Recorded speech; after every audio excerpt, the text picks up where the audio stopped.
হযরত ফাতেমা রাদিয়াল্লাহু তাআলা এর ১০টি অমীয় বাণী। হযরত ফাতেমা রাদিয়াল্লাহু তাআলা এর জীবন ও কর্ম হতে গৃহীত। ১.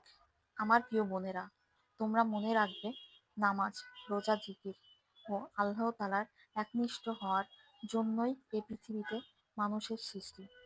তাই তোমরা সেদিকে সজাগ দৃষ্টি রাখবে। ২. নিজ আপনজন ও প্রতিবেশীদের প্রতি ভালো ব্যবহার করবে, কারণ অসৎ আচরণ আল্লাহ তাআলা ও তার রাসূলের সাল্লাল্লাহু আলাইহি ওয়াসাল্লাম নিকট সবচাইতে অপছন্দের। ৩.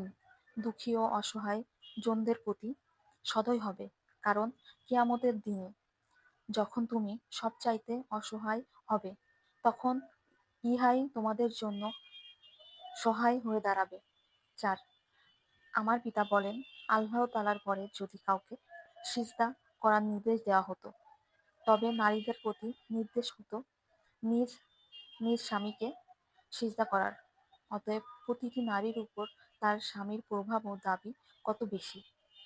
তাই নিজ জীবনের বিনিময়ে স্বামীর মনতুষ্টির জন্য সচেষ্ট হও। স্বামীর সুখে দুঃখে তার সহযোগিনী হও। রাতে পদচুম্বন করে শয়ন করো, প্রভাতে পদধূলি নিয়ে শয্যা ত্যাগ করো।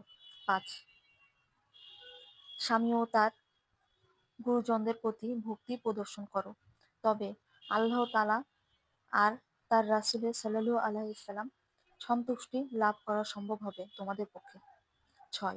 বিপদে ধৈর্য ধারণ করো, আর তার পথ হলো যে সব লোক তুমি অপেক্ষা সুখী তাদেরকে না দেখে যে সব লোক তুমি অপেক্ষা বিপদগ্রস্ত তার প্রতি তাকিয়ে নিজ অবস্থার জন্য আল্লাহ তাআলার শুকর গুজারি করো। প্রতিটি কাজ বিসমিল্লাহ বলে আরম্ভ করো আর শেষ করো আলহামদুলিল্লাহ বলে। তবেই সকল ক্ষেত্রে আল্লাহ তাআলার রহমত লাভের সক্ষম হবে তোমরা। ৭. নিজ প্রতিটি ভুল ও পাপের জন্য অনুতপ্ত হও, আর কখনো পর্দার খেলাপ করো না। নিজ সতীত্বের প্রতি সজাগ থাকো, কারণ নারী জীবনের সবচাইতে বড় সম্পদ তার সতীত্ব, আর তাকে টিকিয়ে রাখার উত্তম পথ পর্দা। ৮. উচ্চস্বরে কথা বলবে না, স্বামীর অনুগত হও, তার সেবায় আত্মনিয়োগ করো, কারণ তার চরণ তলেই রয়েছে তোমার জান্নাত। ৯. স্বামীর সব সম্পত্তি তোমার, তবু তার অনুমতি ছাড়া কাউকেও কোনো কিছু দিও না। নিজ প্রয়োজন যত বড়ই হোক না কেন, স্বামীর অনুমতি ছাড়া কোথাও যেও না। এমনকি স্বামীর ইচ্ছার বিরুদ্ধে যে কোনো নফল ইবাদত পর্যন্ত স্ত্রীর জন্য অপরাধ। ১০.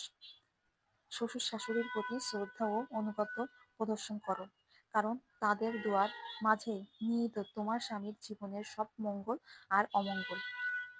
এসব কথা মেনে চলতে চেষ্টা করো, এতেই সার্থক হবে তোমার এই নারী জন্ম।